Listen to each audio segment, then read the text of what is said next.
levantando la mano aquí This meeting is being recorded.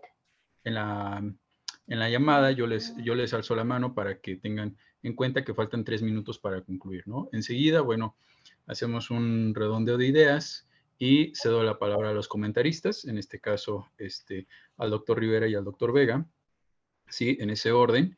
Tienen aproximadamente entre 25 y 30 minutos. Ahí vamos administrando el tiempo, de ser necesario más, de ser necesario menos. Igual, si llegamos a los 25 minutos, yo les aviso, también levantando la manita, para que sepan que en caso quedan 5 minutos para ir redondeando las ideas, ¿no? Después hacemos 25 minutos entre ambos, ¿cierto? Sí. Aquí definimos acá los autores, que si se ocupaban los 25 minutos adelante cada uno, si no, bueno, no es necesario, ya lo vamos administrando después al final con redondeo de ideas y preguntas y respuestas, ¿no? Si usted, doctor Vega, ocupa más, menos, no hay problema, ¿no? No, yo creo que va a ser un comentario breve, pero me parece que el tiempo es suficiente, tal como lo señalas. Ok, muy bien. Y le quería comentar algo así en corto. Tengo una semblanza muy larga. No digas nada. No, simplemente profesor de la Facultad de Economía, de verdad, director de la misma y gustoso promotor del libro. No, por favor. Pues para nosotros es una gala que pues nos estén comentando ustedes. A ver, estamos para que nos presenten el libro y que nosotros digamos algo alrededor de su contenido. Y entonces el centro es el libro, no las semblanzas, ¿no? Digo, es lo que yo creo. Sí, coincido con Eduardo. Haré una muy sintética entonces de ambos. Brevísima, ¿no? El nombre y lo que hago y profesor de la facultad, sobre todo. Sí, claro, por supuesto. Okay, eso gracias. Sí, de profesor, eso sí, no te olvides. Muy bien. Muy bien. Gracias. Pues en ese orden estaríamos, ¿vale? Yo les voy levantando la manita para avisarles del tiempo, ¿no? Ya ese es como la señal, la clave. Sí. Entonces, pues ya estamos. Ustedes me dicen cuando les dé el acceso al público en general. Carlos. Y ya les damos el acceso, por favor. Me avisan.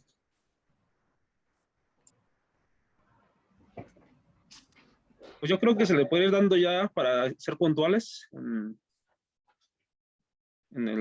para pegarnos a los horarios, a la 1.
No sé, ingeniero, cuando nos avise, cuando ya se transmita en Facebook para darle inicio.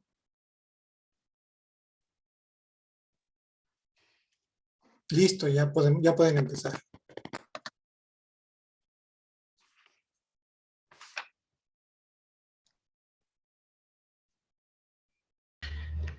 Bueno, vamos a dar inicio con este evento que tiene que ver con la presentación del libro, ¿sí? Y bueno, agradecer la presencia de todos por acá, alumnos, académicos, ¿sí? Pues para nosotros es un gusto presentar este libro, El Sismo, del 19 de septiembre de 2017 y sus repercusiones en el acceso, calidad y espacio de la vivienda en la Ciudad de México.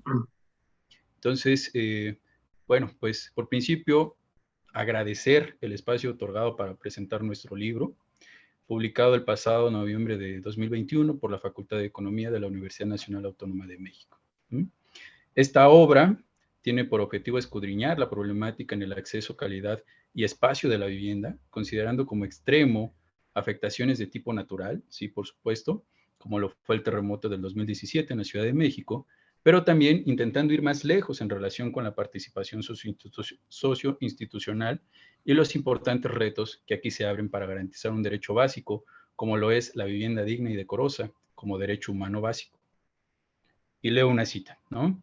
A consecuencia del terremoto del 19 de septiembre de 2017 en la Ciudad de México, fallecieron 228 personas. Del total de damnificados, resaltan personas adultas mayores, desempleados y mujeres. Poco más del 17% de las familias afectadas no reportó un ingreso mensual y cerca del 20% percibía un ingreso mensual de 2.651 pesos como máximo, cifra inferior a la línea del bienestar calculada por la misma Coneval, ¿no?, para noviembre de 2017 en 2.959.88 pesos. Un total de 69 habitacionales se derrumbaron. 170 más deben ser demolidos. 808 viviendas en condominios y unifamiliares requieren ser rehabilitados para estar en condiciones de ser ocupados. Es decir, se clasifican de alto riesgo, mientras que 518 se catalogan con el riesgo medio y 2016 en riesgo bajo. Así es como introduce el libro a un tema complejo y de interés multidimensional, de impactos económicos, políticos, geográficos, antropológicos, socioculturales, por mencionar algunos. El tema del acceso, calidad y espacio de la vivienda está de manera inevitable ante las catástrofes naturales. Sin embargo, es un tema de larga data y paralelo a la configuración del Estado y su política implementada en la materia. El acceso a la vivienda se ha complicado y cada vez más cancelado a medida que la economía de libre mercado, modelo adoptado a partir de la crisis de 1970, en donde el Estado participa como mero administrador del rapport de forces, cediendo el mando al capital privado, ha dado prioridad al capital inmobiliario, en su mayoría transnacional, para administrar la construcción de vivienda y desde allí el acceso a la misma, que además apunta a la construcción de una ciudad cada vez más excluyente. En ese sentido, para profundizar en el tema, estamos aquí tres de los autores colaboradores del libro: el maestro Carlos Sánchez, el maestro Benjamín Lujano como presentadores, un servidor, Jacob Bracamontes, como moderador, y vistiendo de gala el evento nos acompaña como comentaristas el doctor Miguel Ángel Rivera y el director de la facultad, el doctor Eduardo Vega. En este orden de ideas, cedo la palabra a nuestros presentadores. En primer lugar, al maestro Carlos Manuel Sánchez Ramírez, quien es candidato a doctor en Economía por el Instituto de Investigaciones Económicas de la Universidad Nacional Autónoma de México y docente de la Facultad de Economía de la misma institución. Sus investigaciones han sido distinguidas con el Premio Nacional de Investigación otorgado por la UNAM, Grupo Financiero Interacciones y el PricewaterhouseCoopers México 2014, el reconocimiento del programa Democracias en Revolución y Revoluciones en Democracia, otorgado por el Consejo Latinoamericano de Ciencias Sociales y la Universidad Nacional de General Sarmiento de Argentina en 2015, así como la mención honorífica del Premio Anual Dr. Ernst Feder en 2015. Como evaluador externo del Consejo de Evaluación de Desarrollo Social de la Ciudad de México, durante el periodo 2012-2018, coordinó y participó en diversos estudios relacionados con la canasta alimentaria, los derechos sociales, la pobreza y la vivienda en la capital del país. Actualmente es miembro del programa de jóvenes sinólogos de la Academia de las Ciencias Sociales en Shanghái, China, y de la World Association for Political Economy. Bueno, pues entonces es un placer cederle la palabra a uno de los autores, Carlos Sánchez. Por favor, maestro. ¿Qué tal? Muy buenos días. Muchas gracias, profesor Jacob. Pues sin duda un placer estar en este espacio en nuestra querida Facultad de Economía, pues comunicándonos con los colegas, con los alumnos. Un saludo muy atento al doctor Rivera Ríos, al maestro Vega, director de nuestra facultad. Y pues sin duda un placer presentar con ustedes y como digo, con los colegas, con los estudiantes de nuestra escuela, este texto que lleva por título, como ya se comentó, el sismo del 19 de septiembre de 2017 y sus repercusiones en el acceso, la calidad y el espacio de la vivienda en la Ciudad de México. Y bueno, por una parte, mencionar que una de las guías, ¿no? Uno de los motivos para llevar a cabo este estudio, este trabajo de investigación, pues fue justamente superar sobre todo la numerología en términos del impacto del sismo aquí en la Ciudad de México, o sea, es decir, el número de personas afectadas, desafortunadamente fallecidas, el número de inmuebles. Y en ese sentido nos propusimos plantear un ejercicio, un estudio multiorganizacional que pudiese llevarnos a un análisis mucho más amplio, mucho más profundo, de cómo un conjunto de organizaciones, en términos no solamente de las organizaciones públicas, privadas, sociales y académico-científicas, fueron impactadas en su quehacer en torno a la producción de vivienda social por un shock externo, como lo significó sin duda el sismo de septiembre de 2017. Entonces, plantear este estudio desde esta perspectiva multiorganizacional y el impacto que tiene un shock externo, como lo representó el sismo, en la producción de vivienda social, o sea, finalmente en la producción del espacio urbano en la Ciudad de México, representa en principio, sin duda alguna, un esfuerzo y un reto metodológico para llevar a cabo ese ejercicio. Y en principio, para realizarlo, una de las primeras cuestiones es el abordaje teórico-metodológico que encontramos en la corriente de pensamiento institucionalista. Es decir, la corriente institucionalista como una corriente de pensamiento de gran potencia que nos permitió incorporar una serie de organizaciones y las reglas que se rigen entre estas organizaciones con el fin de poder ubicar un denominador común que traza en términos temporales el actuar de estas 4 organizaciones que acabo de mencionar, tanto públicas como privadas, sociales y académico-científicas, en un lapso temporal en el cual abordamos el estudio que va desde el anterior sismo de septiembre de 1985 hasta el sismo de septiembre de 2017.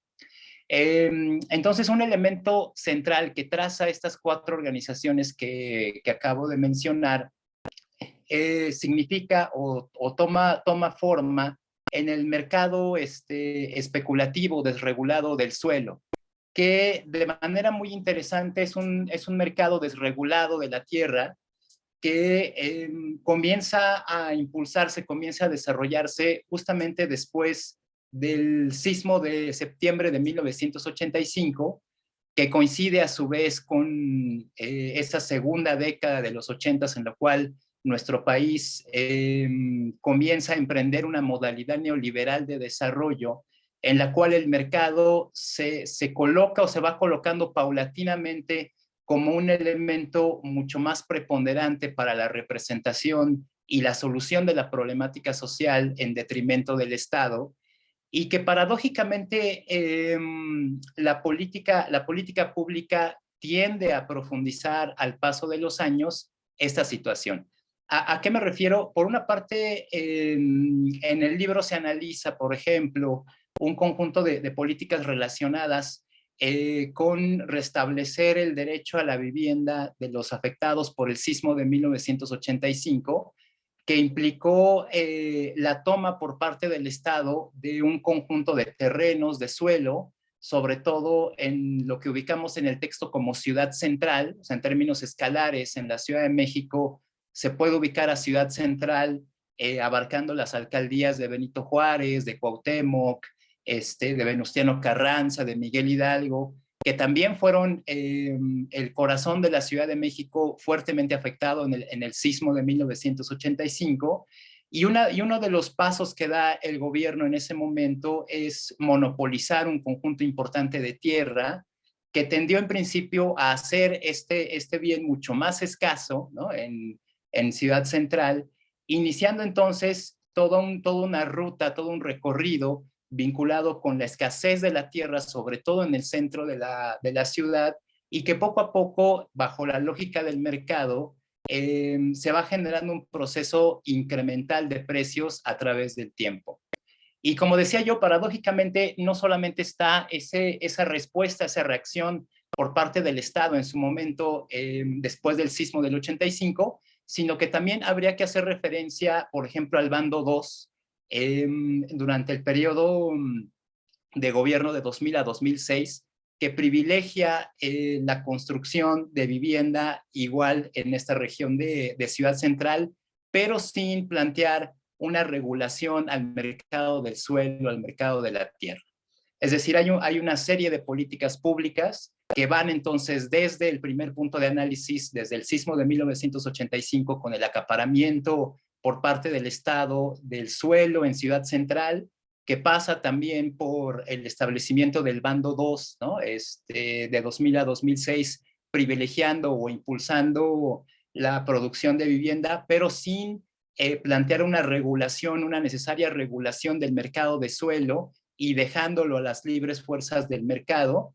Y además es un proceso que se va a recrudecer también en los últimos años, sobre todo en el sexenio anterior, con la promoción de nuevos instrumentos que podríamos entender ya como una especie de abrazo invisible entre el Estado y el mercado. Me estoy refiriendo a instrumentos como la transferencia de potencialidades, por ejemplo, los sistemas de actuación por cooperación, que sin duda, y sobre todo en Ciudad Central, a esta región a la cual me estoy abocando en esta presentación, han generado un proceso altamente restrictivo de el acceso a la vivienda popular en la Ciudad de México y particularmente en el centro de la misma. Para ejemplificar sobre todo con estos instrumentos, digamos, innovadores, ¿no? Que comentaba yo, significan una especie de abrazo invisible entre el Estado y el mercado. En el caso de la alcaldía de Cuauhtémoc, podemos ubicar 3 sistemas de actuación por cooperación. Uno de ellos es Alameda, el segundo es San Pablo, el tercero es Doctores, que en conjunto representan cerca de 650 hectáreas de superficie. Y esa cantidad, a su vez, representa el 21% de la superficie de la alcaldía de Cuauhtémoc. Entonces, este proceso, sin duda, progresivamente va generando una situación de escasez del suelo, sobre todo en Ciudad Central, que es en la región a la cual me estoy abocando, y además un incremento importante de precios en términos, sobre todo, de la especulación del mercado, ¿no? Ahora bien, si articulamos este fenómeno en términos temporales, que como menciono, se produce a partir de 1985 y que paradójicamente se va recrudeciendo por la misma política de gobierno, si articulamos este proceso con el impacto del sismo ya de 2017, vamos a ubicar que del conjunto de inmuebles orientados a la vivienda en Ciudad Central, el 50% de ellos que se encontraba en riesgo de colapso se ubica justamente en esta región de la Ciudad de México, pero igual de forma paradójica, a pesar de que Ciudad Central concentraba este 50% de inmuebles dedicados a la vivienda con riesgo de colapso, la producción de vivienda, sobre todo económica y popular, es muy escaso, ¿no? O sea, estamos hablando de alrededor del 15% de la producción de vivienda, tanto económica como popular, en Ciudad Central. Y si ubicamos el porcentaje, sobre todo vinculado con la producción de vivienda residencial en esa misma zona, estamos hablando de alrededor del 50%. Entonces, sin duda, uno de los impactos más importantes del sismo, particularmente en Ciudad Central, tiene que ver con un acceso restringido de la vivienda social, particularmente de la vivienda económica y popular, en contraste con la vivienda residencial, ¿no? Y además, otro elemento paradójico tiene que ver con que 11 de las colonias con mayor riesgo sísmico, que se concentran de igual forma en las delegaciones Cuauhtémoc y Miguel Hidalgo, están a su vez consideradas en el proyecto de desarrollo urbano de la Ciudad de México hacia 2030, como un conjunto de colonias en donde hay posibilidades de desarrollo más amplias en comparación con el resto de las colonias. Entonces, lo que tenemos aquí es un conjunto de procesos, por una parte un proceso temporal desde 1985 a 2017, que se recrudece con el sismo en términos de la restricción de la vivienda social, particularmente en Ciudad Central, que a su vez tiene un conjunto de características importantes en términos geológicos, ¿no? O sea, sabemos muy bien que esa región se encuentra asentada finalmente en la zona 3, ¿no? O sea, la zona del lago con un alto riesgo sísmico. Y en ese sentido, tanto los intereses de las organizaciones privadas como públicas, en realidad no están interesadas ciertamente en romper esa dinámica del mercado especulativo del suelo, lo cual hace sin duda pues sustancial, sobre todo, la presencia y la organización continua a través del tiempo de la sociedad civil, ¿no? O sea, es decir, la sociedad civil como un elemento central que también se expresa sobre todo en los dos momentos que he mencionado de shock externo, tanto el sismo de 1985 como el de 2017, y que sin duda es un elemento necesario, no solamente en términos organizativos, sino también de cómo sostener esa organización a través del tiempo, de tal suerte que los intereses, sobre todo de las clases menos favorecidas económicamente, puedan estar expresados en la política pública, particularmente en la configuración de un plan de desarrollo urbano, ¿no? Finalmente, de producción de un nuevo espacio urbano en la Ciudad de México que sea acorde con los intereses de las clases populares, ¿no? Entonces, bien, yo dejaría aquí este primer planteamiento, este planteamiento general sobre la temática del libro. Como les comentaba, un primer elemento que desde nuestra perspectiva nos parece muy valioso es la metodología para el abordaje de un problema sin duda complejo como es la vivienda, y siendo impactada además por un shock externo como lo significó el sismo de 2017, en un abordaje multiorganizacional de esta problemática y de la producción del espacio urbano. Gracias. Ok, muchas gracias, maestro Carlos, por su intervención, ¿no? Pues una mirada, ¿no? Que está en las entrañas de este libro y, bueno, pues que nos permite, pues ahí ver, ¿no? Cómo es que ha habido una ciudad que se ha ido construyendo y que en ocasiones tan extremas como las de un terremoto, pues hacen estallar de cara, ¿no? El conflicto de fondo. Ahora voy a ceder la palabra al maestro Benjamín. Voy a leer una breve reseña del maestro José Benjamín Lujano López, quien es otro de los autores de este libro Él es candidato de doctor en Economía Política, maestro en Economía Internacional y licenciado en Economía, los 3 grados por la UNAM. Es profesor titular y asesor de tesis de licenciatura en la Facultad de Economía de la misma UNAM. Es miembro de la World Association for Political Economy desde 2018. Ha impartido múltiples conferencias en seminarios y congresos celebrados en universidades de Alemania, Argentina, Brasil, Canadá, China, Colombia, México y Perú. Es autor de artículos científicos en diversas revistas especializadas, nacionales e internacionales, así como analista externo del Consejo de Evaluación del Desarrollo Social de la Ciudad de México. Bueno, pues cedemos la palabra al maestro Benjamín. Muchas gracias, profesor, por la presentación, profesor Jacobo, y nuevamente agradecidos por el espacio que se nos brinda aquí en la Facultad de Economía, la casa, el alma mater, y además de compartir este espacio con el director, el maestro Eduardo Vega, y con uno de mis mentores, el profesor Miguel Ángel Rivera Ríos. Entonces, a partir de eso, quisiera comentar brevemente, profundizar un poco en lo que ya nos abrió el espacio, el profesor Carlos Sánchez, y señalar justamente o hacer énfasis de cómo hemos estructurado el análisis de este libro, porque me parece que ahí es donde está el elemento fundamental de la aportación que queremos hacer con nuestro trabajo de investigación.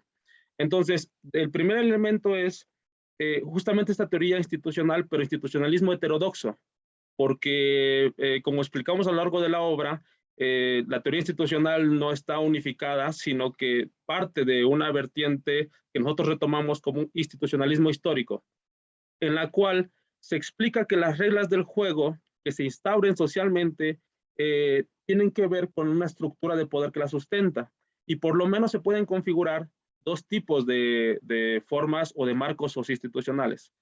Un marco, y de hecho eso es lo que generamos como un instrumento de evaluación. El instrumento de evaluación institucional, este instrumento es el que a lo largo del análisis vamos utilizando para evaluar 4 tipos de organizaciones. Las organizaciones de la sociedad civil, las organizaciones científico-académicas, las organizaciones del sector privado y las organizaciones del sector público. Esas 4 organizaciones son las que analizamos con este instrumento de evaluación institucional para explicar a qué se debe la magnitud o a qué se debió la magnitud del desastre causado por el sismo de 2017 y por qué las consecuencias en el acceso, calidad y espacio de la vivienda en la Ciudad de México han tendido a excluir a gran parte o a grandes núcleos de la población.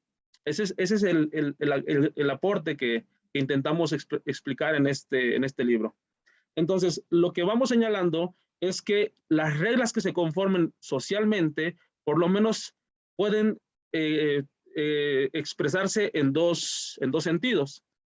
Un tipo de reglas o instituciones que incluyan a la mayor parte de la población, y otro tipo de reglas que excluyan a la mayor parte de la población y concentren los beneficios sociales en las élites o en unas cuantas manos. En el caso de las instituciones incluyentes, o un marco socioinstitucional incluyente, sería aquel donde el poder público se utilice de manera imparcial, donde los derechos de propiedad sean definidos a partir de criterios de eficiencia, donde la creación de instituciones y organizaciones fuera del Estado sea de acceso abierto, un marco jurídico usado como derecho, un intercambio económico impersonal, servicios públicos amplios y eficientes y la participación ciudadana democrática, donde el acceso a la información sea simétrica y la igualdad de oportunidades sea extendida a la mayor parte de la población. De ser este marco socioinstitucional prevaleciente en una sociedad, el Estado se configura como una estructura eficaz que incentiva el aprendizaje social y fomenta el desarrollo socioeconómico. En el otro extremo, tenemos un marco socioinstitucional excluyente, donde el poder público se usa de manera facciosa a favor de quien tiene el poder económico, donde los derechos de propiedad se definen bajo criterios clientelares y la creación de instituciones y organizaciones fuera del Estado está acotado. El marco jurídico se usa como privilegio y el intercambio económico es privativo para algunos sectores. Los servicios públicos son estrechos e ineficientes, el acceso a la información es asimétrica y la igualdad de oportunidades está restringida para unos cuantos. En este marco socioinstitucional que se cree a lo largo del tiempo, el Estado se configura como una estructura ineficaz que incentiva el rentismo público y privado y obstaculiza el desarrollo socioeconómico. Bueno, en ese sentido, este instrumento de evaluación es el que vamos a tener presente cuando evaluemos cómo se configuró las reglas, las organizaciones públicas que estaban regulando el acceso a la vivienda. Y lo que vamos observando es justamente el caso contrario, el caso de que las organizaciones funcionaban de manera excluyente. Se conformó, por darles un ejemplo, se conformó a lo largo del tiempo un mercado de DROs, que son los directores responsables de obra. Son aquellos que se encargaban de darle el visto bueno a la normatividad, a la construcción que se hacía por parte de las inmobiliarias. Y finalmente ellos se vendían al mejor postor. Posteriormente, vamos analizando el sector privado. ¿Cómo se conformaban las empresas privadas? Utilizaban los derechos en la creación del suelo para la venta, para tener vivienda de calidad, y lo que observamos es lo contrario. Las propias estructuras, las edificaciones que se derrumbaron en el sismo de 2017, la mayoría se habían construido previamente al sismo del 85. Y a pesar de eso, se fueron conformando unas edificaciones en las cuales, para empezar, las estructuras no se volvieron a reforzar. Y el segundo elemento es que las construcciones nuevas que se fueron creando se hacían bajo materiales y bajo condiciones en las cuales no se apegaban a las reglas que se habían ido impulsando en la Ciudad de México, bajo la investigación que hacía la academia y el sector científico. Entonces, el sector privado inmobiliario creaba vivienda, pero no para que la habitaran las personas. Es algo curioso. La creaban para especular sobre la vivienda y encarecer y elevar los precios. Entonces, el elemento central no es el déficit de vivienda, sino el déficit en el acceso a la vivienda se ha creado, y que, como el profesor Carlos explicó, crea principalmente de media residencial y de residencial, obviamente alejada al grueso de la población que habita nuestra ciudad.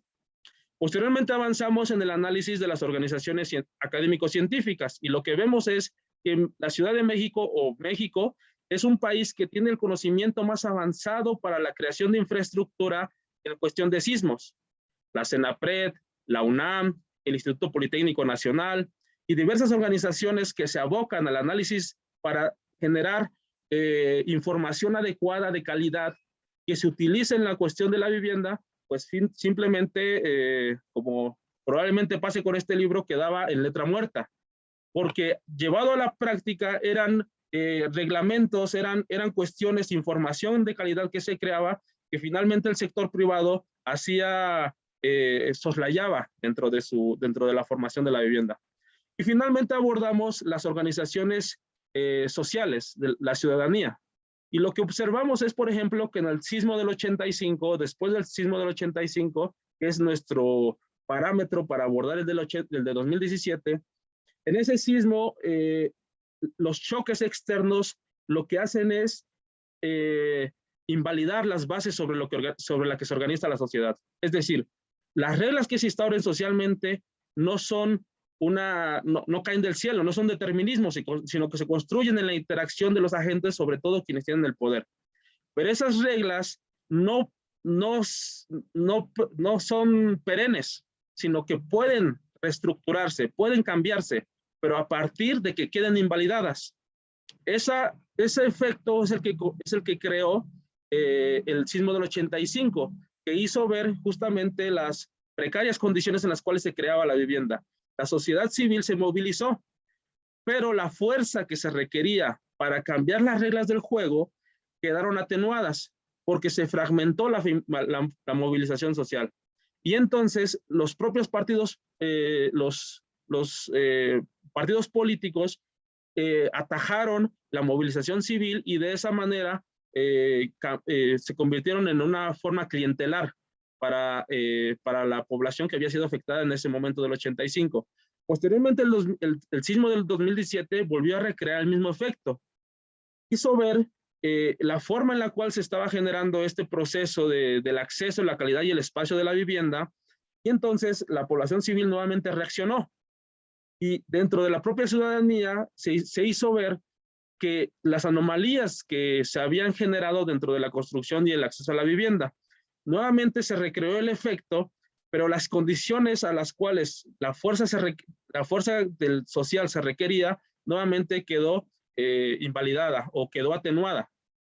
Entonces, en el 2017 se creó un nuevo reglamento sobre la vivienda, pero el proceso especulativo que tenía su tendencia continuó y se recrudeció. Cuando llega el COVID-19, que es algo que ya no analizamos en el libro, pero sigue la misma tendencia, se vuelve una ciudad que se gentrifica, que es una palabra que se utiliza comúnmente, pero que en el libro lo llamamos elitización. No, más que gentrificar, es una elitización de la Ciudad de México, que es un proceso que se viene dando a partir de las reglas excluyentes que se han instaurado a lo largo de los años. Entonces, un poco tenemos este planteamiento. Y otro elemento que también está dentro del proceso tiene que ver con el financiamiento, tiene que ver con que se requiere al final del libro, para no ser tan lúgubres como luego nos llaman a los economistas, para no quedar con una perspectiva tan pesimista, lo que planteamos son instrumentos o recomendaciones que se requerirían para que estas condiciones de exclusión cambien y se den mayor oportunidades para la población. Entre ellos, uno de los elementos que sugerimos en el trabajo es el fortalecimiento, por ejemplo, del INVI, el Instituto de Vivienda, y de la capacidad para mejorar las condiciones de acceso de la vivienda a la población. Pero obviamente sus condiciones o su margen de maniobra es escaso, porque la banca privada es la que concentra la mayor parte de los créditos y del manejo de las hipotecas, etcétera. Entonces, bueno, en general, pues este es otro planteamiento que quería hacer, y pues bueno, igual lo dejamos para el interés. Digamos, estamos haciendo una embarradita del libro para el mayor interés de los participantes. Muy bien, muchas gracias, maestro Benjamín. Efectivamente, ¿no? En un intento de redondear, pues, las ideas que tanto el maestro Carlos como el maestro Benjamín están buscando recuperar, ¿no?, de este libro, habrá que sumar algunas otras, ¿no?, que acompañan, pues, ahora un poco como moderador, pero también como autor del libro, pues, me voy a permitir decir, ¿no? También va en este sentido, pues, el reto que se tiene, ¿no? Justo de esta participación, este mosaico de participaciones que muy bien Benjamín recupera en torno al acceso a la vivienda, ¿sí? Que más bien se ve limitada por un problema que ha venido justo, ¿no?, en una fase de depredación del capitalismo, en este caso sobre la naturaleza, donde el humano es parte de esta naturaleza. Bueno, en esta depredación antifuncional y cínica que hemos tenido, bueno, viene la especulación de los terrenos, ¿no? Viene la construcción de condominios verticales, viene la gentrificación que Benjamín resalta como elitización de la Ciudad de México. Bueno, México está inserto en esta triple problemática, ¿no?, en la cual, pues, el capital inmobiliario está subordinando el acceso a la vivienda.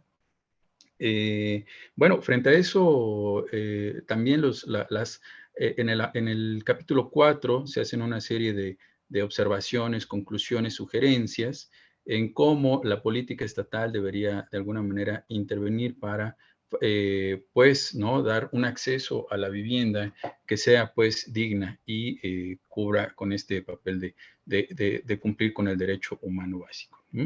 Bueno, vamos a ceder la palabra ahora a nuestros comentaristas, pues, especialistas en el tema, ¿no? Los cuales nos van a ayudar como, pues, a redondear, pues, esta intervención que tenemos en el libro, ¿sí? En primer lugar, daría la palabra al doctor Miguel Ángel Rivera Ríos. Él es doctor en Economía por la UNAM. Jacob, sí. Perdona, yo creo que solo profesor de la facultad. Ok, aquí tenemos al doctor Miguel Ángel Rivera, profesor de la Facultad de Economía. Muy bien. Sí, es que me siento un poco incómodo cuando se mencionan así medallas y y lo demás. Y Ok, perdón, muy bien. Pues que muchas espero gracias. no Vamos incomodarlos. con, Eh, con el maestro Miguel Ángel, por favor. gracias. Pues los autores y el propio el propio moderador, Jacob, ya han dicho prácticamente todo porque han hecho intervenciones muy buenas haciendo un repaso de los planteamientos del libro y, así, y al mismo tiempo con un énfasis en los puntos nodales. De manera creo que a Eduardo y a mí nos corresponde propiamente escabullirnos entre los intersticios que dejaron, retomando algunos puntos y repitiendo quizá lo que ya dijeron. Entonces, en ese sentido, pues yo creo que es comprensible porque ya ambos y el moderador pues se hicieron un planteamiento muy interesante que va a atraer al lector. Bueno, entonces en ese sentido mi comentario va a ser breve. Primero, felicitarlos, obviamente, a Carlos, Benjamín y a los colaboradores que estuvieron aportando a la obra. Y por supuesto al maestro Eduardo Vega por su política editorial que hizo posible que este libro esté ahora en manos de los autores y de los futuros lectores. Eso es una contribución muy importante. Entonces, ya entrando en materia, yo diría que el libro destaca a dos niveles. Destaca porque tiene un marco teórico que ya abordaron los autores, hicieron referencia a la función que tiene, cómo plantea el problema. Entonces, creo que me restaría en ese caso, siendo también un seguidor de la teoría del cambio institucional, puntualizar algunos aspectos únicamente. El primero de ellos es que de acuerdo a la teoría institucional, y que se encuentra en este sentido en contraposición al estatuto neoclásico, las sociedades no, cuando reciben un impacto semejante al que estamos en este momento tratando como un sismo, no restablecen el equilibrio de forma automática, sino que mantiene la trayectoria inicial, que como dijo Benjamín, es una trayectoria ineficiente. Entonces, el cambio social en ese enfoque, que creo que es el enfoque válido, se basa en la idea de que para que una sociedad se transforme en sentido progresivo, se requiere un impacto. Pero esta teoría es suficientemente abierta para reconocer que aun cuando el impacto pueda tener la fuerza que se requiere, el resultado puede ser hasta inclusive contraproducente. Es decir, en lugar de lograr un equilibrio eficiente, como lo diría Stiglitz, se logra algo peor que lo que existía originalmente. Y eso se puede comprobar en la historia. Ahora, en ese sentido entonces, el problema como lo plantearon sobre todo Carlos es la cuestión de que en América Latina es bien conocido el régimen de exclusión, como también lo abordó Benjamín. El régimen de exclusión en América Latina se establece desde los orígenes de estas sociedades aún en su periodo colonial y persiste. Entonces, ya hablando de la etapa contemporánea, el régimen de exclusión no solo atañe a la vivienda, sino atañe a todos los órdenes de la vida social y se expresa, por ejemplo, en los altos niveles de pobreza, exclusión social, bajo remuneración salarial, limitaciones para abrir empresas, es decir, una serie de restricciones que pesan sobre los grupos mayoritarios de la población. Ahora, en ese contexto, entonces, el paso a un régimen incluyente, como lo definió Benjamín y se define en el libro, es aquel que transforma integralmente las condiciones de reproducción social, aunque ese proceso sea lento, pero si se direcciona, si logra direccionarse adecuadamente, producirá un cambio social. Ahora, donde yo soy escéptico es que a partir de una conmoción tipo terremoto, se pudiera haber generado la suficiente fuerza para desencadenar un cambio. No dejo de reconocer, y en ese sentido coincido con los autores, de que un evento como este, que cobra vidas en centenares, sí es un factor suficiente para poder desencadenar un cambio. Pero en ese sentido no debe olvidarse también que existen fuerzas contrarias al cambio y las han nombrado de forma repetida los autores y el moderador. Se trata de los grupos especulativos en el sector inmobiliario que son extremadamente poderosos, ponían gobernantes en el pasado y definían políticas. Entonces quiere decir que aun cuando un evento traumático tenga el potencial de un cambio social, el factor de resistencia es muy poderoso. Detiene el cambio o inclusive, y eso es muy común en América Latina y otras latitudes del mundo, simula el cambio se simula. Y eso es una forma de evadir las implicaciones históricas que tiene las aspiraciones sociales mayoritarias. En este sentido, entonces, evaluando lo que plantea el libro y lo que han dicho los autores, la conclusión que sacaremos invariablemente los lectores es que el sistema excluyente resistió, mantuvo su integridad, a pesar de que la movilización que se gestó en las primeras semanas y meses después del sismo fue muy importante. Recordemos al respecto que varias organizaciones de izquierda plantearon por esos meses y primeras semanas la demanda de que hubiera un rescate de los damnificados. Lo han de recordar sobre todo Carlos, porque es por su activismo en este campo, también Benjamín. La demanda entonces era que hubiera una especie de rescate semejante al rescate que se favoreció a los banqueros y antes, varias décadas atrás, a los camioneros. Pero no, esto se descartó. Y las acciones que se fueron realizando fueron acciones atenuadas. Están descritas en el capítulo 3 y el capítulo 4, como dijo Jacob, y ahí se puede apreciar cómo el equilibrio que se va logrando para poder generar un ambiente conductivo a la construcción social de vivienda se va debilitando y el INVI queda convertido en una entidad sin fuerza porque no tiene reserva territorial como claramente lo enfatizan los autores. Ahora, sobre esa base que es el cuerpo de mi comentario principal, quería hacer dos observaciones adicionales.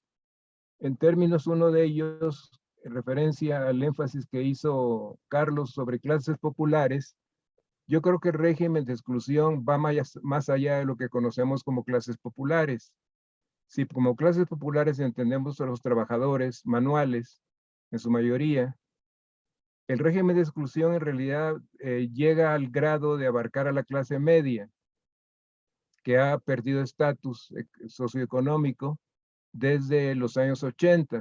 Entonces el régimen de exclusión, en mi opinión, y creo que quizás concuerden conmigo después de una pequeña reflexión, es que ese régimen excluyente ya abarca a los jóvenes profesionales, abarca también a los trabajadores del sector público en la mayor parte de sus niveles.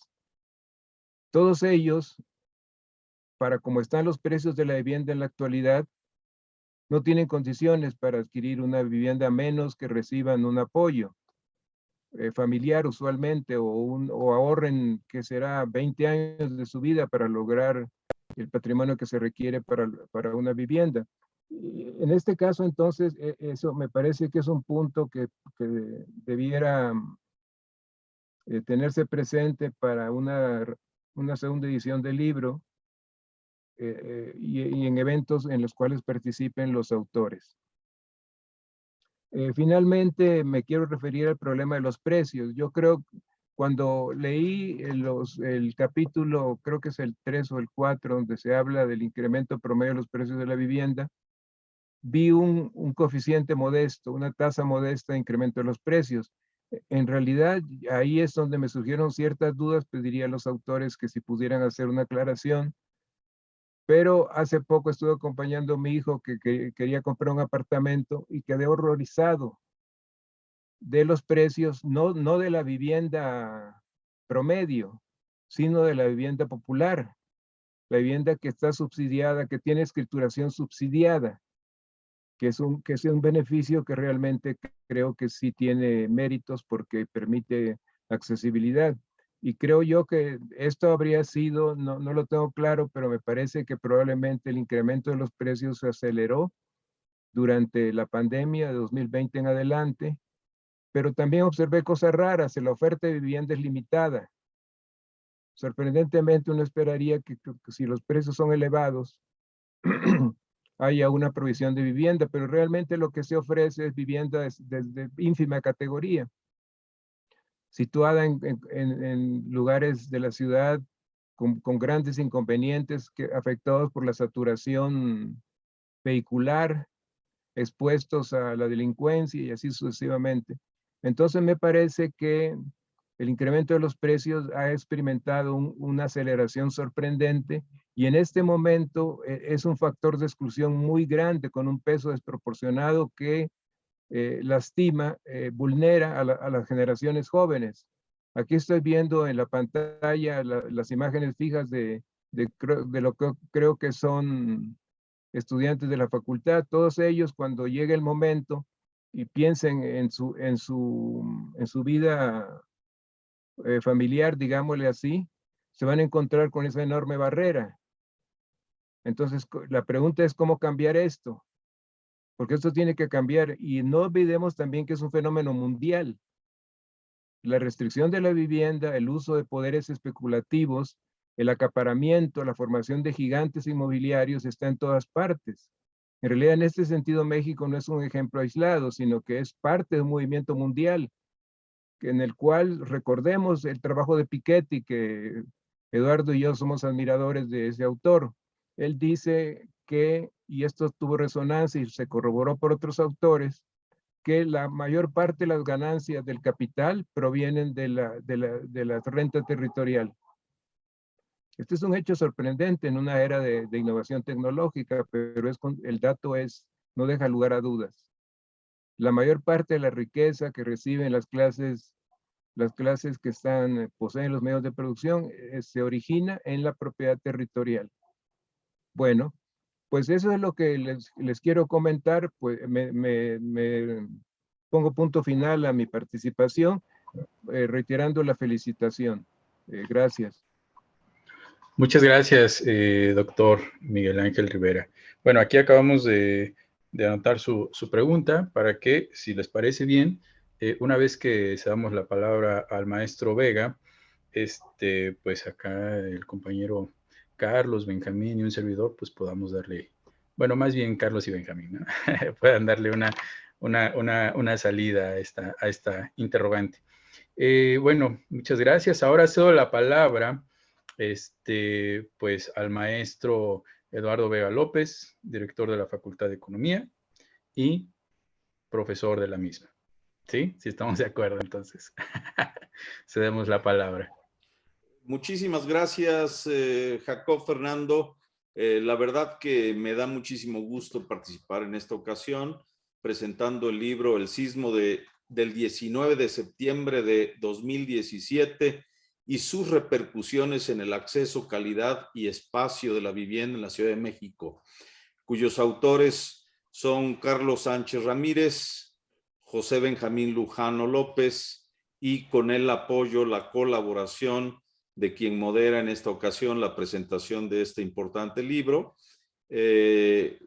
Jacob Fernando Bracamontes Espinosa y Marjorie González Vivanco. La verdad que a las 4 personas que elaboraron este documento, a nuestros profesores de la facultad, les felicito porque nos ponen en la mesa un libro que está bien organizado, de manera conceptualmente bien vinculado con una preocupación no solo de la evidencia y de la realidad misma que nos reclama atención mediante estas justamente rediseños que ustedes sugieren de formas distintas de regulación pública de los mercados, de inclusión social explícita en las políticas públicas y de redefinir prioridades a la hora que uno se aproxima a la discusión de cómo conducir de mejor manera los asentamientos humanos en general, el ofrecimiento de vivienda a esos asentamientos humanos y a la construcción de espacios urbanos y a sus escalas metropolitanas y megalopolitanas. Entonces, el libro aborda en sus 4 componentes, en sus 4 capítulos, justamente en un primer momento un énfasis importante del documento acerca de una revisión, si bien somera, si bien sucinta, pues nos recuerda la importancia de las contribuciones de la visión institucionalista que justamente se ha señalado aquí, tanto por Benjamín como por Carlos, el propio Jacob y también el profesor Miguel Ángel Rivera Ríos, ha señalado esta visión institucionalista que enfatiza el tema del cambio social, del cambio institucional, del cambio en el marco de las contradicciones sociohistóricas que confluyen a un reclamo de la redefinición regulatoria e institucional de ese marco muy complejo de vínculos que se establecen entre las dinámicas y las lógicas de los mercados formalmente constituidos, es decir, con construcción también regulatoria, vis-a-vis la importante representación y función obligada por ley inclusive que tiene el Estado para atender esos, digamos, procesos y esas dinámicas de los mercados, pero también como representante y gobernante de la sociedad en su conjunto, que no debiera descuidarse entonces las implicaciones que van más allá del mercado para ejercer una política pública que de inicio tenga una preocupación explícita, ya dije, de inclusión social. Entonces, esa primera parte del libro, pues es un recorrido, ya dije, sucinto, ciertamente, no es un libro teórico, pero sí a partir de una reconsideración, de un recuerdo, de una memoria breve, pero nítida, de Veblen, North, Acemoglu, Hudson, Stiglitz-Coase, nos permite pues pensar que estamos ante la preocupación de un diagnóstico empírico a la comprensión mejor y más compleja de una realidad específica, en este caso de una dimensión urbana llamada Ciudad de México y sus desafíos anteriores y posteriores a un choque tan drástico como lo es un sismo. Después de ese recorrido conceptual, bueno, en el segundo capítulo, en la segunda parte, ofrecen estos debates acerca de la organización socioinstitucional de la Ciudad de México. Lo refirió bien Carlos Sánchez, se detuvo un poquito en ellos para recordarnos Benjamín también, Benjamín Lujano lo hizo también, recordándonos ambos estos al menos, entre otros, claro, pero al menos estos 4 componentes imprescindibles para una aproximación analítica multiorganizacional, que son las dimensiones de lo público, de lo privado, de lo social y de lo académico científico. Entonces, con esos ingredientes teóricos y de redefinición más, digamos, metodológico-analítica, nos ofrecen una evaluación, ¿sí?, de lo que ocurrió en el sismo de septiembre de 2017 y cómo nos hizo evidente los desarreglos institucionales, las implicaciones de las decisiones privadas y públicas en su vínculo contradictorio, cruzado por el poder, ciertamente, cruzado por el mercado también, cruzado por los apetitos de los promotores inmobiliarios, igualmente cruzado por quienes desde la parte de la regulación pública se acercan a ese tipo de posturas y no nos hacen olvidar, no nos permiten olvidar que esa realidad no es blanco y negra, no es una realidad de fácil, de fácil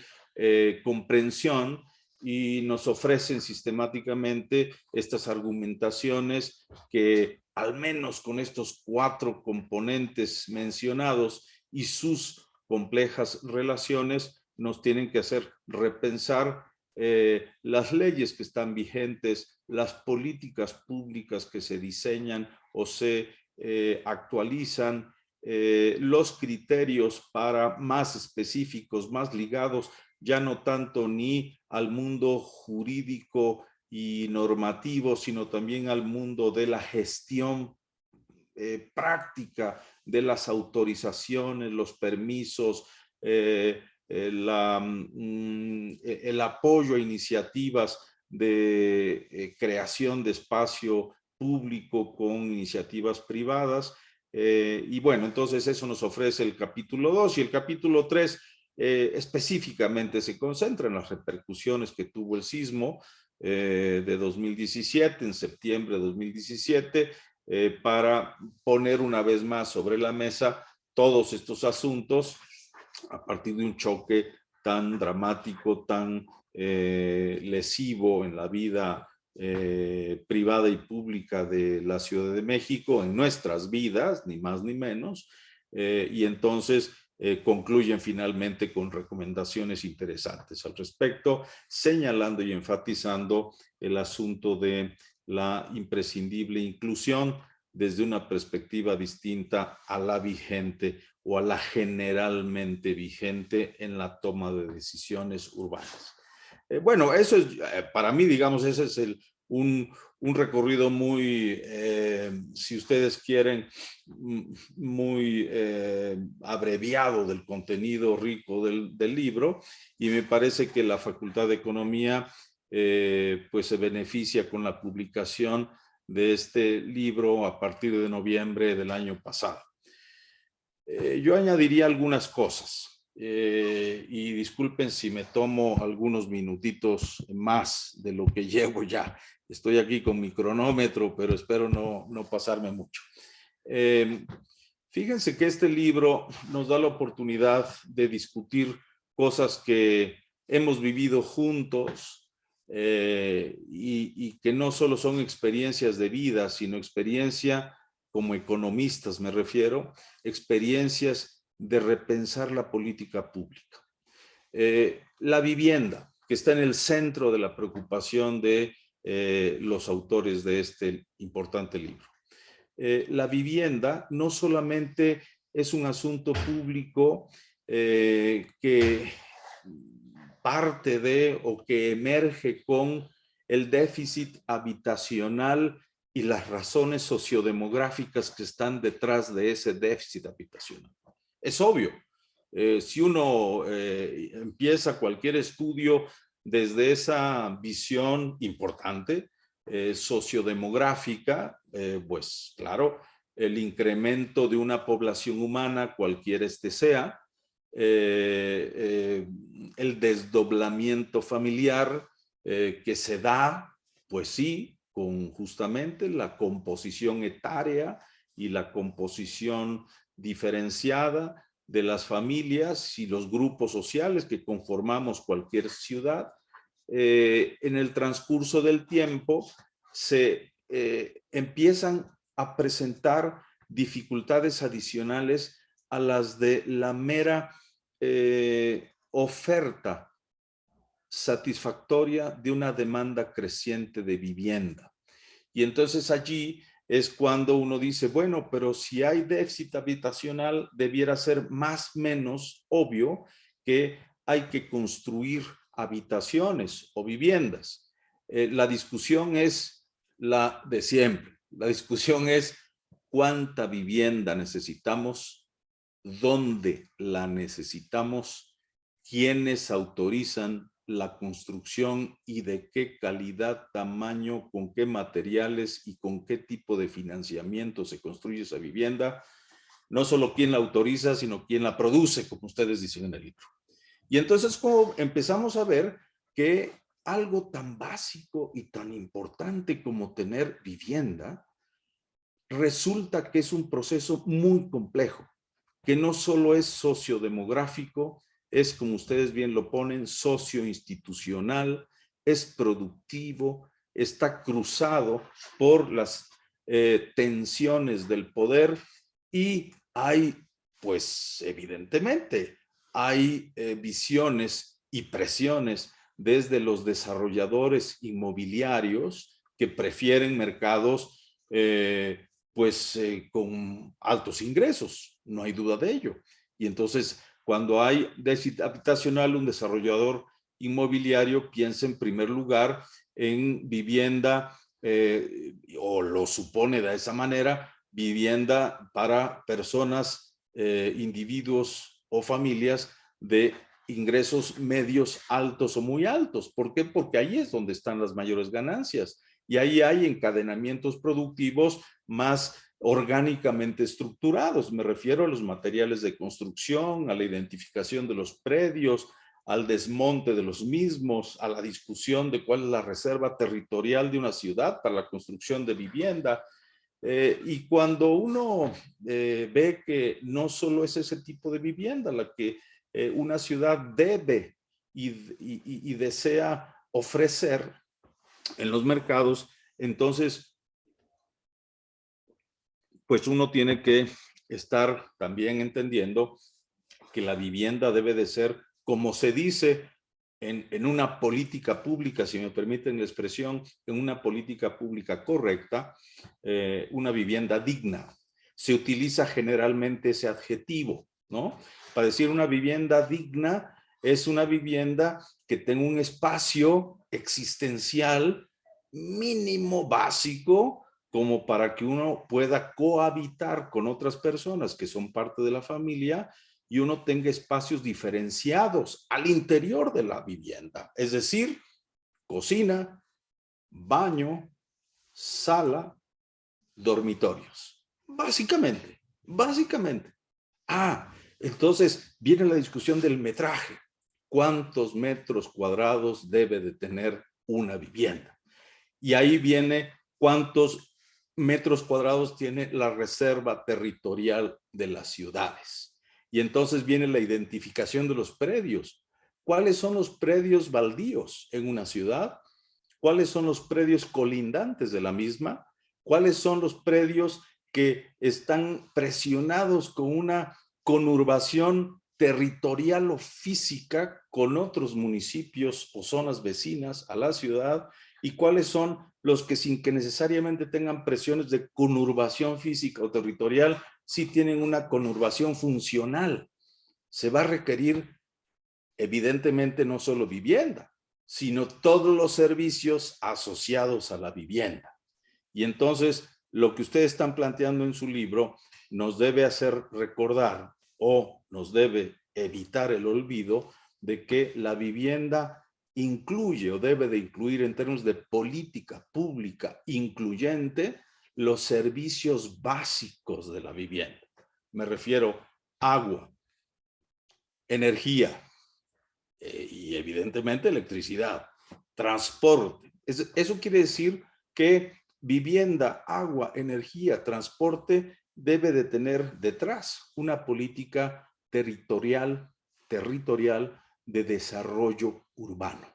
Si no hay una política territorial de desarrollo urbano, o se está más bien a merced de las presiones del mercado inmobiliario, entonces uno encuentra los problemas agravados en lugar de atender los desafíos que impone, por ejemplo, un choque externo como el sismo que ustedes plantean en su libro. Entonces uno puede leer su libro haciéndose la hipótesis, yo me la hice, leer su libro sin, entre comillas, es hipótesis, entre comillas, sin sismo y con sismo.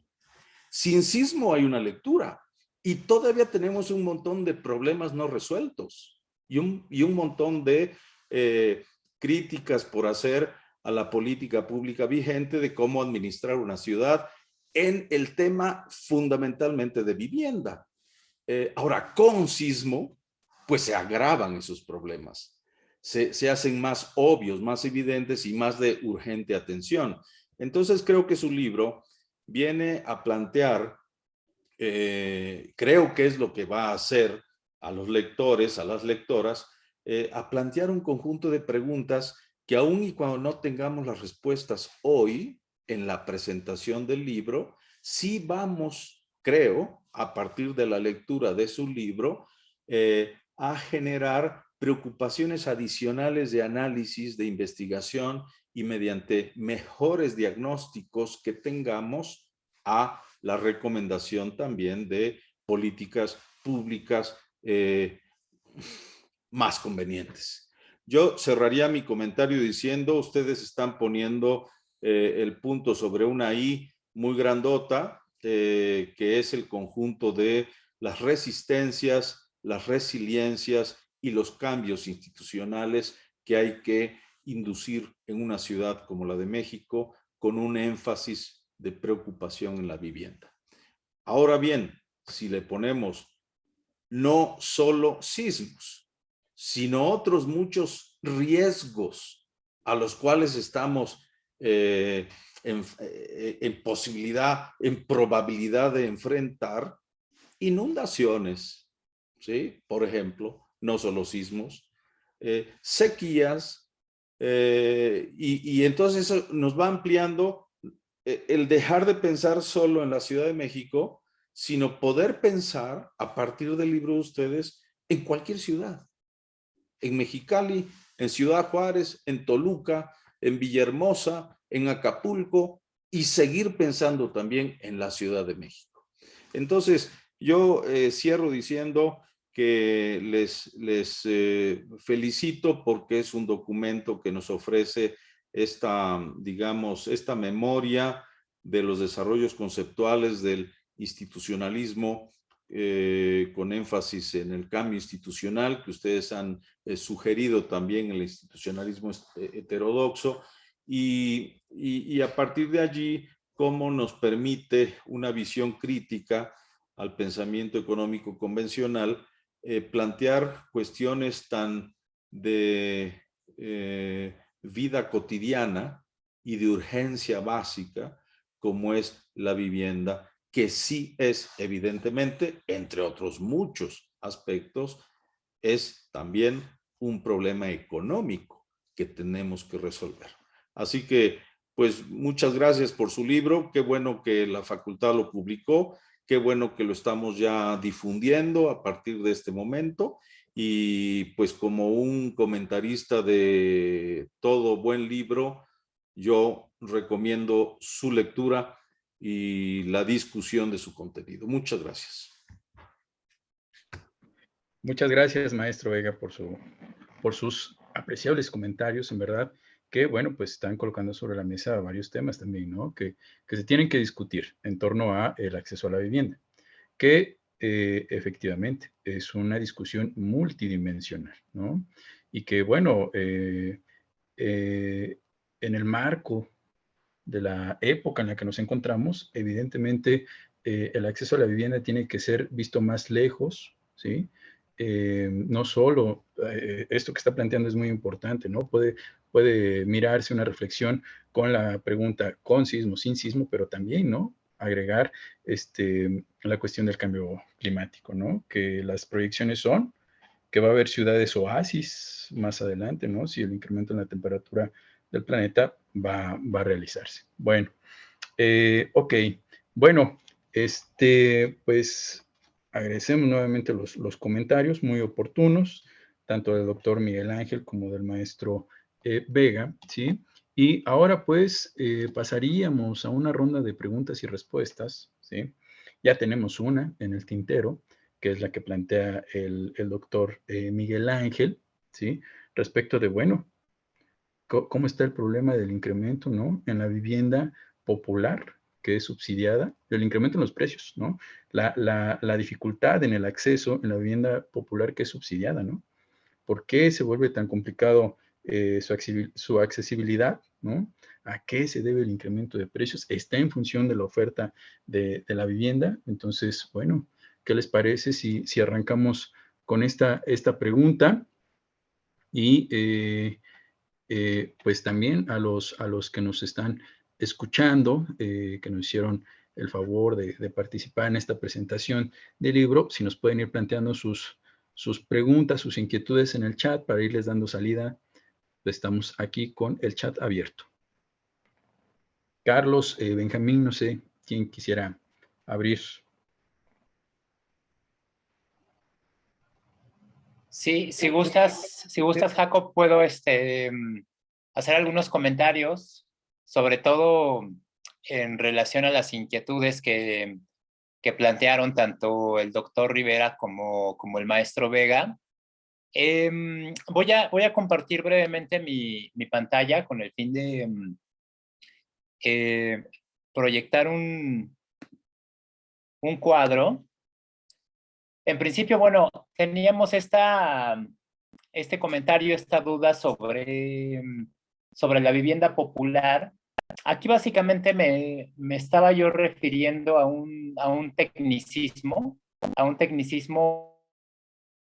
en cuanto a categoría de las viviendas, porque como se observa en este cuadro que está incorporado en el texto, la vivienda económica estaría definida con aquella con un valor de hasta 158 veces el salario en la Ciudad de México, mientras que la vivienda popular estaría definida con un valor por 105 veces el salario mínimo y hasta 200 veces el salario mínimo vigente en la Ciudad de México. También tenemos la media residencial, por ejemplo, sería aquella vivienda con un valor mayor a 350 veces el salario mínimo. Y vean cómo en el cuadro que se puede observar, en el contorno al cual me concentré en mi comentario, sobre todo a Ciudad Central, ¿no? Que como ya mencionábamos, abarca las alcaldías de Cuauhtémoc, de Benito Juárez, ¿no? De Miguel Hidalgo, de Venustiano Carranza. Aquí podemos ubicar cómo, de acuerdo a esta categorización que les planteaba, la producción de vivienda económica es tan solo del 13.6%, mientras que de la vivienda popular es del 17.4%. Y aquí observamos cómo la media residencial, a partir de la definición que acabamos de plantear de este tecnicismo, representa el 52%, 52.1% de la oferta en Ciudad Central, ¿no? O sea, es decir, en realidad hay una baja producción de vivienda económica y popular que obviamente pues restringe este derecho social para las clases sociales menos favorecidas económicamente, ¿no? Y bueno, otro elemento también muy interesante es en este gráfico se muestra pues algo a lo que también hacía referencia el doctor Rivera, sobre todo a la evolución de los precios. Este gráfico muestra la evolución de la tasa de crecimiento del precio promedio de venta de departamentos por unidad de ordenamiento territorial, ¿no? Entonces, si observamos el caso de Ciudad Central, sobre todo en el lapso de un año después del sismo, que es esta línea, la línea más oscura que está con marcadores circulares, podemos observar que en el caso de observó posterior al shock del sismo, el mayor dinamismo en el incremento de los precios, en este caso de departamentos, ¿no? Sobre todo en Ciudad Central, y también en el primer contorno o en la unidad territorial, unidad de ordenamiento territorial número 1, ¿no? Entonces vemos cómo en una buena parte de las alcaldías de la Ciudad de México, en realidad no solamente se restringe, como veíamos, la producción de vivienda económica y popular de acuerdo a este tecnicismo que mencionaba, sino también se observa un incremento en términos generales de los precios de los departamentos. Y bueno, esta tercera gráfica que quisiera presentar también, pues ilustra algo que comentaba ya en términos de las 11 colonias con mayor riesgo sísmico que se concentran sobre todo en las alcaldías de Cuauhtémoc y de Miguel Hidalgo. Estaríamos hablando de 11 colonias que además de tener esta característica de establecerse en regiones con un riesgo sísmico alto, están clasificadas como áreas potenciales de desarrollo en el proyecto. Y entonces en la gráfica se observa un incremento importante por encima del promedio en Ciudad Central de la tasa de crecimiento del precio promedio de venta de departamentos. Entonces, como podemos observar, en realidad es un fenómeno paradójico, o sea, es decir, como en el centro de la ciudad, por una parte, hay una restricción importante en el acceso a la vivienda debido a la poca producción de vivienda, tanto económica como popular, en comparación con la vivienda residencial, ¿no? De acuerdo al porcentaje que veíamos. Además, hay un mayor dinamismo en el incremento de los precios en esta unidad de ordenamiento territorial de la ciudad, y particularmente en aquellas colonias que se encuentran, de acuerdo al Atlas de riesgo de la Ciudad de México, en un mayor riesgo sísmico, son justamente esas colonias las que, además de presentar incrementos más importantes en el caso del precio promedio de los departamentos, además de ello, son consideradas por el proyecto de producción urbana de la ciudad como colonias con potencial de desarrollo. O sea, lo cual obviamente va a venir a recrudecer la situación tanto de acceso, ¿no? de vivienda, sobre todo de las clases sociales menos favorecidas económicamente, ¿no? Entonces, bueno, me parece que estas gráficas ilustran muy bien esto que comentábamos sobre el proceso paulatino de elitización de la ciudad en el caso sobre todo de Ciudad Central, y que, como ya planteaba, es un proceso que se viene dando desde el shock anterior del sismo de 1985. Entonces, esto ha implicado, por una parte, la expulsión de las clases sociales a las zonas metropolitanas de la Ciudad de México, ¿no? Y paradójicamente, esas clases sociales tienen ahora que regresar al centro de la ciudad haciendo recorridos de 2, a veces hasta 3 horas para buscar un empleo al centro de la ciudad, ¿no? Entonces, por una parte, hay una expulsión de grupos sociales económicamente desfavorecidos a lo largo del tiempo, una limitación en términos del acceso a la vivienda en la ciudad, y bueno, este conjunto de grupos sociales paradójicamente tienen que regresar, ¿no? al centro de la ciudad para buscar un empleo, haciendo, como he comentado, pues recorridos importantes en términos del tiempo desde sus viviendas hacia sus lugares de trabajo, ¿no? Lo cual también obviamente abre otra línea de discusión, de reflexión, ¿no? y de investigación, y que tiene justamente que ver con el transporte en la Ciudad de México, ¿no? Y esto se complementa con algo que en general no nos ha dado tiempo de abordar en la mesa. Lo voy a plantear también de manera muy breve y vincularlo también con lo que decía el maestro, el profesor Vega, porque en realidad un elemento adicional que viene a recrudecer esta situación de expulsión, de elitización de la ciudad, tiene que ver también con una necesidad de salvaguardar las reservas territoriales de suelo que se encuentran sobre todo en las alcaldías que podríamos ubicar como periféricas, es decir, me estoy refiriendo a Xochimilco, a Tláhuac, a Tamilpalta, que se concentran en lo que ubicamos en el texto como la unidad de ordenamiento territorial número 3, que sería el tercer contorno, el segundo contorno de la Ciudad de México,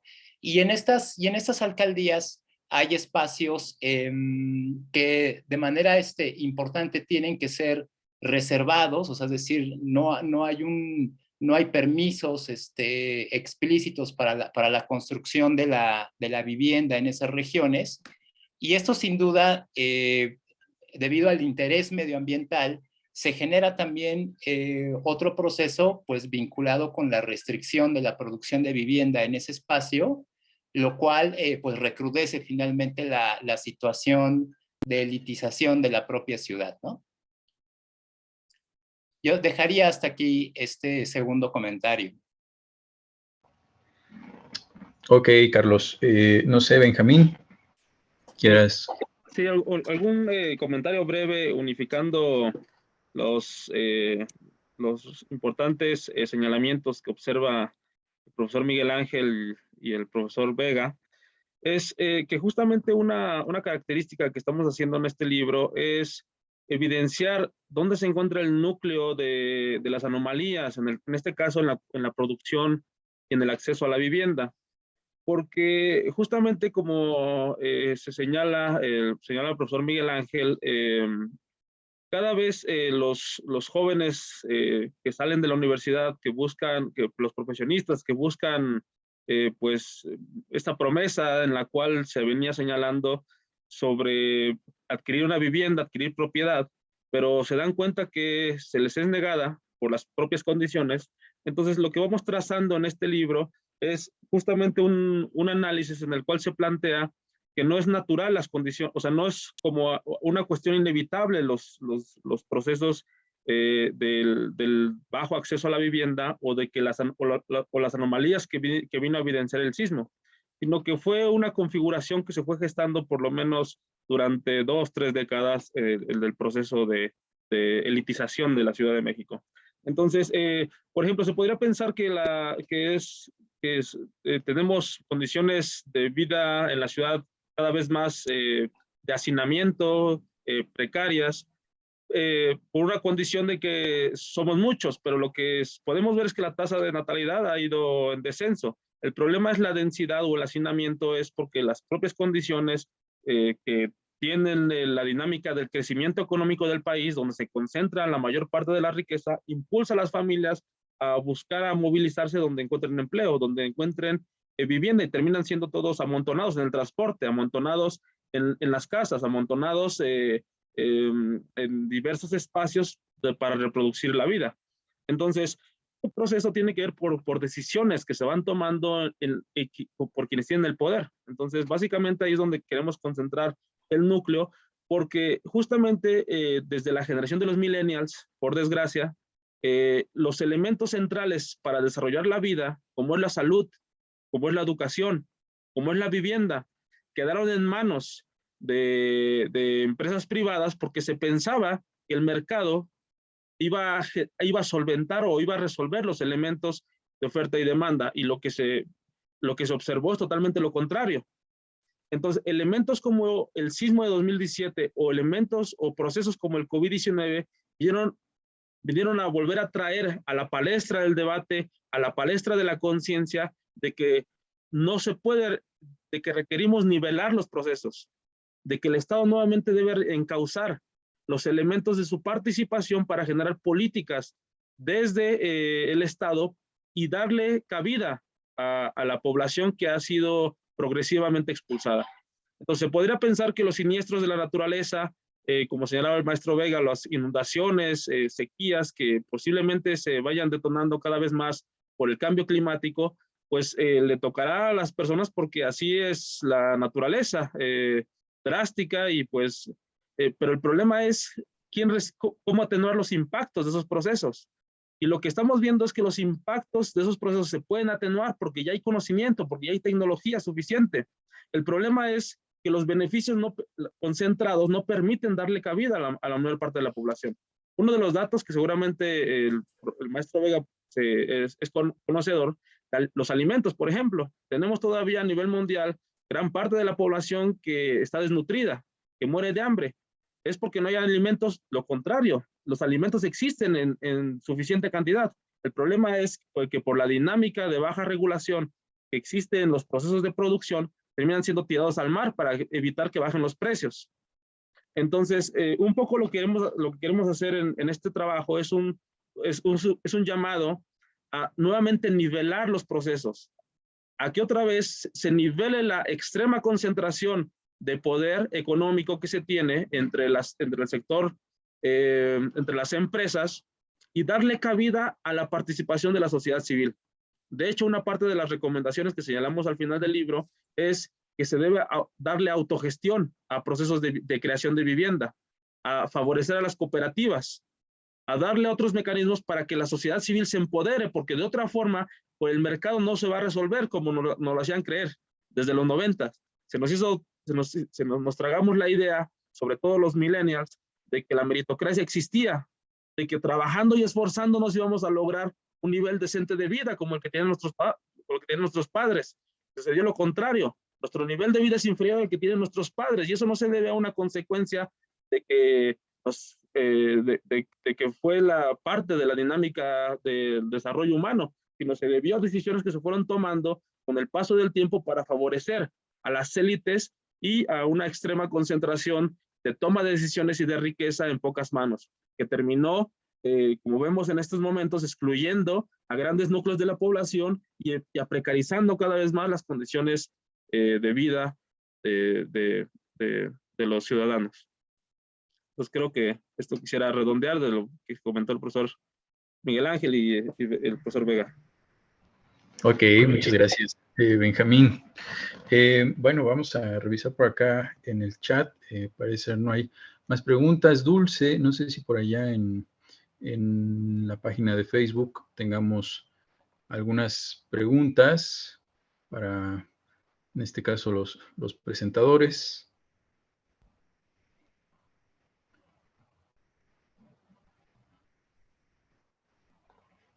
Ok. Pues no sé si, bueno, no contamos con más preguntas de momento. No sé si por acá gustaría Carlos, Benjamín, hacer un comentario final, el doctor Miguel Ángel, el maestro Vega al respecto, como para irle dando salida a esta presentación.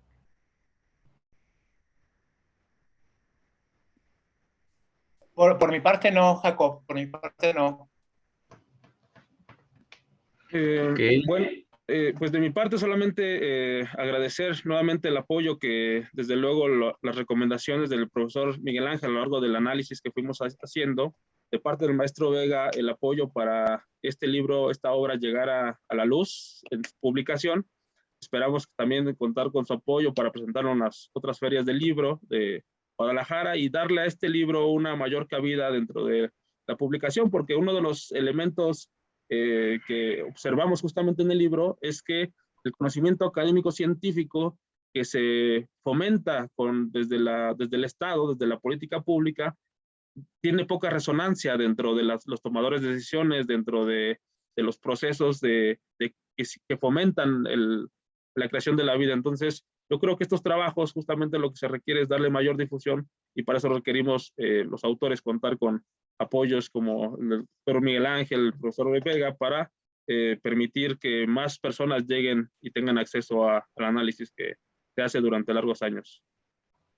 Creo que el profesor Miguel Ángel levantó la mano. Sí, sí, maestro. Sí, doctor Miguel Ángel. Sí, gracias. Sí, a título de una observación final puramente informativa, quería saber el precio del libro y en qué librería se puede lograr acceso.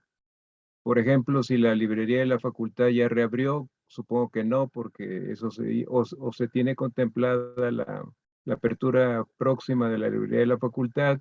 Y por lo que respecta a otras librerías, si tienen algún proceso de acuerdo para su distribución. Al mismo tiempo, yo recomendé en algún momento, conversando, si se podía lograr una edición digital. Evidentemente, la gestión de una edición en papel y una edición digital no es fácil, porque la edición digital puede ser también puesta a la venta para no perjudicar la salida comercial de la edición en papel. Pero supongo que eso está en en el programa de actividades de tanto del Departamento de Publicaciones de la Facultad como de los autores. Eso nada más para saber cómo tener acceso y lo sepan también los estudiantes que nos han hecho el favor de acompañarnos. Sí, si gustan, puedo responder esa duda. La librería de la Facultad de Economía ya está trabajando, pero de manera, me parece, a distancia. O sea, hay que solicitar el acceso a determinados libros y ellos responden desde las páginas de las redes sociales y así se distribuyen los materiales. Y el precio, me parece, está alrededor de 180 pesos. Está la venta del libro.